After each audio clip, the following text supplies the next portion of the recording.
Hey friends, welcome back to my channel. If you're new here, my name is Erin and I do mostly budgeting videos like the one you're about to see here.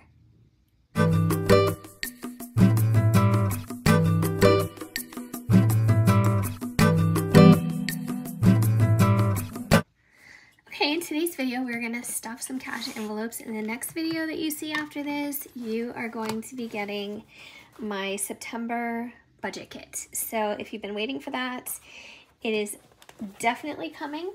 You just have one more sleep. It's like Christmas. No, I don't know. That's a silly thing to say.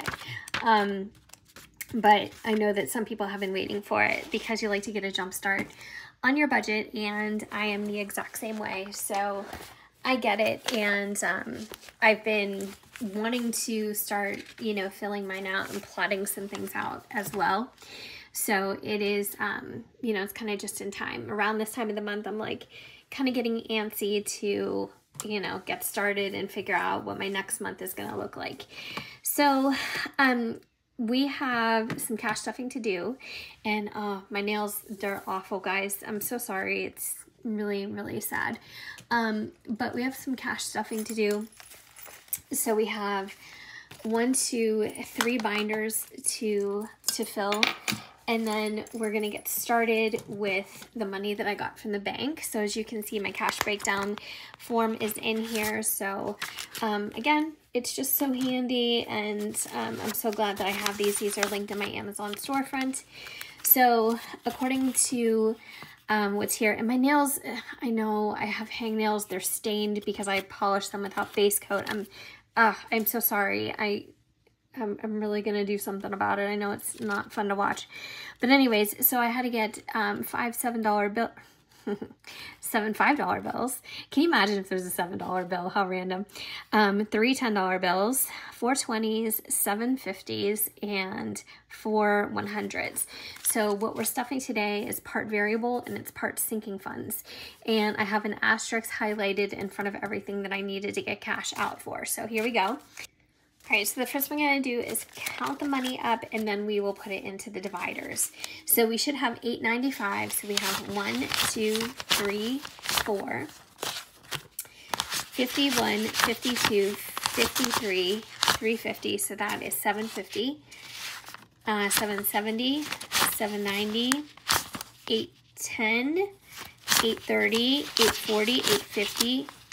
860, 865, 870, 875, 880, 885, 890, 895. All right, so we are good. So it all checks out, 895. All right, so I'm gonna put it into the divider, and then we're gonna stuff some cash envelopes. So I hope you guys are having a good week, a good day, good evening, whenever you're watching this. Not too much going on in my world, just plugging along day in and day out. I was listening to Dr. Laura on my way home. It's on XM radio. She has a show, and something that she said, like, I felt bad for the caller. Like, I don't know, it just kind of like resonated because the caller was calling her with all her disappointments and things like that. So first we're gonna take our small binder. We're gonna do some variables in the small binder. So this is our cash wallet. So this is what we spend with our everyday money. So I'm gonna put $175 into groceries. So I'm gonna take 100, I'm gonna take a 50, a 20, and a 5. Okay, so 25 for dog food. Usually it's 30, but I'm doing 25 this time, so I'm gonna put that under dog food. So anyways, she was just talking about, this long list of complaints and things like that. And I thought it was interesting because instead of Dr. Laura telling her, because she's pretty rough, I don't know if you've ever listened to her, but instead of her telling her that she was bad, or she was just whining, or she was a complainer, or whatever the case, pet care, that's what I'm putting that under. So $25. You know what? I need to back up because I know somebody's gonna say I'm too close, and they're gonna be so correct. So, okay. Instead of her just kind of like lambasting her about the things she was complaining about, prescriptions, 65, so 50, 10, and 5. She literally just said to look at it this way. There's certain things that you want in life and certain things that you don't get. And she said, for everything that you don't get, you need to train your brain to think in a way of, I didn't get X, but I got Y. Or you know what I mean? Like, instead of just looking at it as a total negative, you have to look at it more along the lines of what can you replace the negative with. And she started to pry out of this girl, you know, some of the things that she had going for her. So I'm putting that under medical. Sorry, it took me a while to find that. So that's the prescriptions. And then next, Stella's little prescription. So sometimes I get these at the vet, and sometimes I pick them up at the drugstore. So I need 55 for her. But anyways, I think I'm putting that under pet care too, right? I think so. Yeah. But I thought that was really interesting, and it was an interesting way to look at things, because sometimes we can't help how we feel. Dining out, I thought I was doing, oh no, dining out, I'm doing a 50. Sorry, 50 and a 10. Is an interesting way to look at it, because I know that it's not a new phenomenon or anything like that, you know, to kind of replace negative thinking with positive or anything like that. But it was definitely like interesting to hear her talk about it. 15 for miscellaneous, because this girl needed to quit focusing on everything that was going wrong, and she needed to offset that by replacing her negative thinking with some things that she could say are going right. All right, so we have stuffed our wallet. We're ready to go. All our variables are in there. As you noted, I did not stuff gas. I'm not doing it this week. I just can't, or I don't know. I just can't. So this is all ready to go. But anyways, so next we're going to see if we have a folder we can use for taxes. This is our regular sinking funds. We might have to put it in our household, so we'll see. But anyways, I just thought it was, you know, kind of a nice way to kind of tell her that her way of thinking isn't incorrect, but it's unhealthy, and it's going to do nothing but bring her down if she doesn't start pretty much replacing it with something of a more positive nature. So, okay, so this is our tax folder. Envelope, sorry. So I'm going to actually take that out because I haven't used it yet. Now, it's been my plan for a long time to use this, but this is my first time. I think you guys know that I pay my taxes monthly. We do not escrow them. So I'm going to put 8, 9 on here because that's when I'm stuffing. That's the paycheck from which I'm stuffing this. And I'm going to put a whole month's payment in here. It's approximate. So I'm adding $350, and then the balance right now is going to be $350. And then I'm going to start paying this biannually because it just was too much paying it every month. So I have $300, and I'm going to take a $50. So that is $350 to start. Oh, I need to cut this down. But anyways, I don't know. It was like, you know, a positive takeaway on like a negative situation. But sometimes listening to that show is just like, it's like a whole mood. Dr. Laura is so cutthroat. She's so aggressive, and she can be so mean, but I guess that's what some people need when they call in. They need like a wake-up call, and it's actually very, very comical. And I don't always catch it, but today I did on my way home. I don't know, like sometimes I'm not in the mood to listen to music. Do you guys get like that? So recently we've been trying to collectively put some music on at work because our area that we work in, our office suite, is just too quiet. And people notice it, you know, it just kind of feels like weird. There's like a weird vibe. It's just too quiet. I don't work in a library. So, all right, taxes. First month, stuffed, love it. So anyway, so we've been putting on YouTube, ironically. Oh, what is that? All right, we've been putting on YouTube, and I'm gonna put 75 in Christmas. So I have 75 here.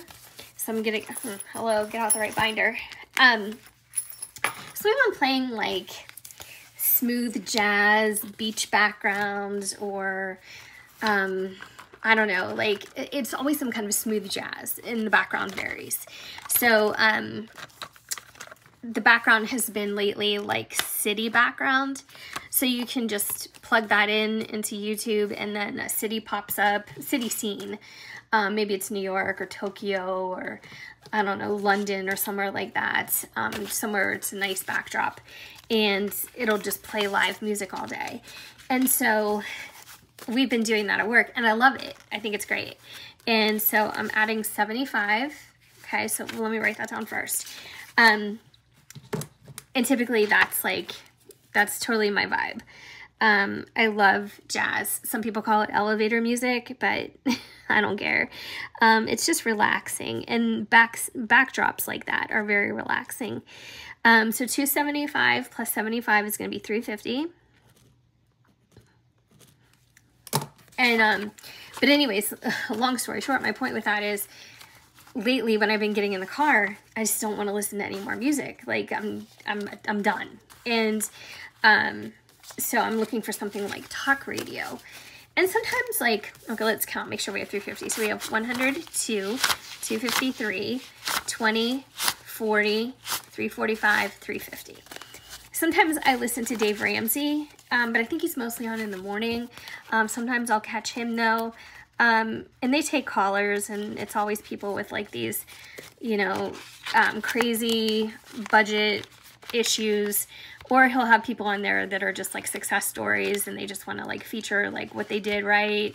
But they're always people who attribute their success to his baby step program. And you know, that's totally fine. There's a lot, I think, from Dave Ramsey that you can take away that's amazing advice. Next, we're going to do Black Friday. But I don't necessarily buy into all of his philosophies. Like I don't, okay, for instance, like I will use a credit card, and I use credit cards, in my opinion, now responsibly. I didn't used to. So maybe I was one of the people before who really should not have had access to a credit card, because I really got myself in trouble time and time again. I started in college. When we were in college, there was a lot of credit card companies tabling in like the student union building, and they would get you because they had giveaways, they had sweatshirts, and they had like gear that you wanted. And you know, it was very enticing to have a credit card that had an automatic $1,000 limit when you're, you know, just turned 18 years old, and you're thinking, oh my gosh, you know, I can go to Express, because that's where we went back then, or, you know, wherever, and, you know, spend money, and I'll pay it later. I'll worry about it later. And so that was my downfall, that they were preying on younger people who didn't need any kind of parental permissions, because we were obviously of age, or we didn't have any guidance about that. Now, I just think it set off like a thing in me. And so for life, I was always spending what I didn't have. And then a few years ago, and I would like run it up. I'd run my credit cards up and then pay him back down. But I'll tell you, when I was younger, I got bailed out by my grandparents, by my mom, by, you know, somebody was always bailing me out. And as appreciative as I am for that, it didn't teach me anything. It taught me that as soon as, you know, it gets to be to the point where it's overwhelming and I'm in severe debt as a young girl, somebody in my family is going to fix it. And so I think that reinforced the fact that this wasn't a situation that was ever going to take a strong hold on me. I would always be able to get out of it. And as an adult, those are some really dangerous mindsets and habits and reinforcements to like have in you. So a few years ago, if you go back to the beginning of my channel, we had like $36,000 in debt. It was a combination of home improvements, loans, and credit cards, and all kinds of stuff. And although I can say like I didn't blow it on anything that I didn't have anything to show for it, it was just stuff that I should have spent differently for, saved for, avoided, whatever. Some of it was good investment, but not all of it. So today I'm adding 75 into Black Friday weekend. So now I feel like at least I'm a very responsible credit card user. Like, I'm never gonna say, you know what, I just have to have, you know, whatever it is, and then, you know, treat myself because I think I deserve it. I think I deserve good credit when I work for it. That's more important to me than things now. You know, it's, I don't know. Good credit lasts much, much longer than a fancy purse or, you know, whatever the case may be, whatever, fill in the blank, you know, whatever it is that you love. So I should have 300. So 50, 150, 2, 250, 270, 290, 295, 300. So if you're wondering why Black Friday and Christmas Club, Black Friday weekend is just like more of an occasion, but we do buy a lot of Christmas gifts. Sometimes we splurge, we treat ourselves. We usually go with my niece and nephew, and I hope that we can make that happen again this year. So we usually do, it's an annual thing, but anyways, so we're good there. So this is my holiday binder.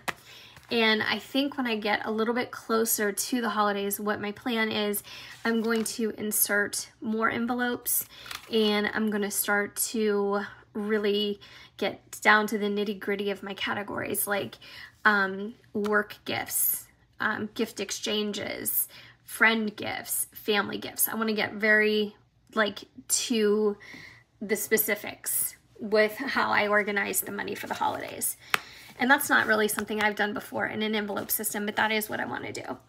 So, okay, we have stuffed $500 in sinking, and we stuffed all the variables. So $395, everything except gas, and now we're done. So thanks so much for watching. I appreciate you guys being here, listening to me.